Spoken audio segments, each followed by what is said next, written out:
Biz kasal bo'lmaymiz desak hayron qolasizmi? Kasal bo'lmaydigan inson ham bo'lar ekanmi deyishingiz turgan gap. Agar bu gapni payg'ambar alayhisalom aytgan bo'lsalarchi, ishonmasdan ilojingiz yo'q. Bundan 12 yil muqaddam Oila va jamiyat gazetasida SPIDning davosi Qur'onda bor degan maqola e'lon qilingan edi. O'shanda Qur'onni qayerda bor ekan deya 10 martalab o'qib chiqsak ham topa olmagan edik. Endi anglab yetsak, nafaqat SPID, balki biz o'ta xavfli deb hisoblaydigan moddiy va ma'naviy kasalliklarning hammasining davosini islomda salomatlik sunnatda ekan. Asr saodatda eronlik bir tabib Madinaga kelib yashaydi. Lekin oradan bir necha oylar o'tsa ham unga hech kim kasallikdan shikoyat qilib kelmaydi. Vaholanki Madinada undan boshqa tabib yo'q edi. Bir kuni Rasulullohning oldilariga kelib bu holni arz etganlarida payg'ambar alayhisalom unga men va sahobalarim kasal bo'lmaymiz, yurtingga ketishing mumkin dedilar. Tabib kasal bo'lmaslikning sababini so'raganlarida sababini islomdan qidir dedilar. O'shanda payg'ambar alayhisalomning 33 ming sahobalari bor edi. Sahobalar nega kasal bo'lishmaydi? Avvalo kasallikka kiyimga tekkan dog'dek qarashgan, undan qo'rqishmagan. Tabobatda ma'lumki viruslar tirik jonzot, inson qo'rqqani sayin u o'sib kuchaya boshlaydi. Dorishunoslik sohasi mutaxassislarining e'tirofiga ko'ra, farmatsevtik sanoatning strategiyasi samarali bo'lib, yangi kasalliklarni ishlab chiqish usullari oldindan rejalashtiriladi. Ishlab chiqilgan kasalliklar haqida Ray Monahanning kasallikka olib keluvchi xavf dorilar nomli kitobida batafsil yoritilgan. Xullas, kasalliklar ham tujjorlikning bir tuzog'i. Buni 2500 yil avval sezgan Gippokrat janoblari esa bemor uchun dori qancha oz bo'lsa shuncha yaxshi degan edilar. Biz ham kasal bo'lamiz, ammo uzog'i bilan 3 kun yo 1 kundayoq tuzalamiz. Menga bir inson hikoya qilib bergan edi. Bir kuni 7 yoshli o'g'lim qon siyayotganini aytib qoldi. Tonggacha bir idishga peshobini yig'dim, tahlil qildirish maqsadida. Meditsina mizojini tan olmaydi. Men esa uning mizojini tekshirib chiqdim va payg'ambar tabobati nomli kitobni titkilashga tushdim. Avval qora sedanadan tayyorlangan dori, so'ng zamzam ichirdim.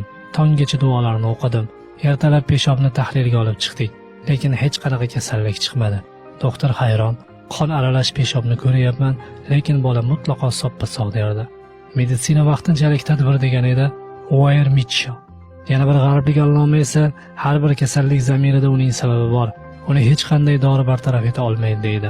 Bolalarim biror bir kasallikdan shikoyat qilib qolsa, birinchi bo'lib qaysi sunnat amalni tark etganligini surishtirib bilaman.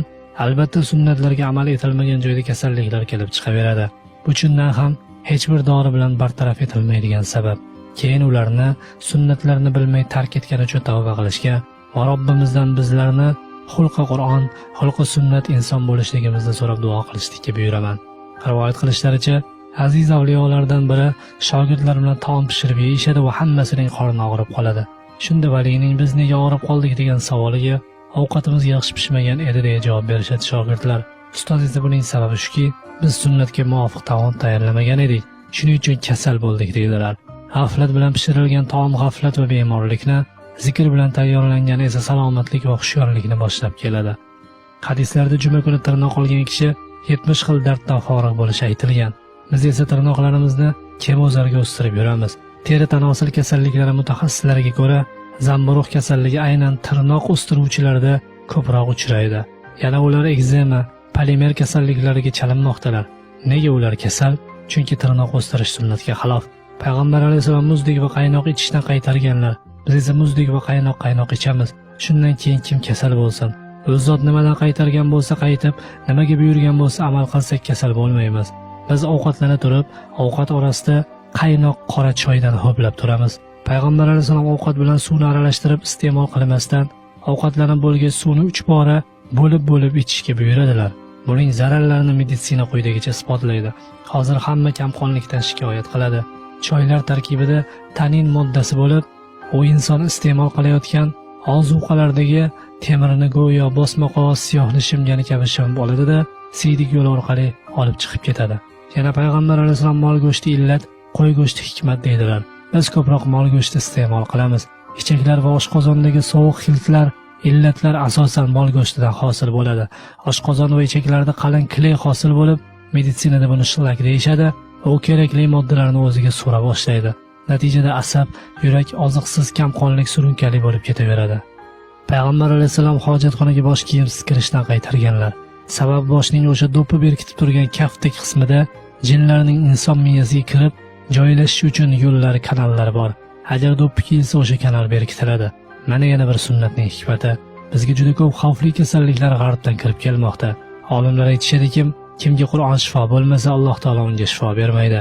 Kimga Qur'on kifoya qilmasa, Alloh ham uni kifoyalantirmaydi. Bizga turli tuman kasalliklarni eksport etayotgan g'arbliklar necha ola Qur'on bilan kifoyalanganlar.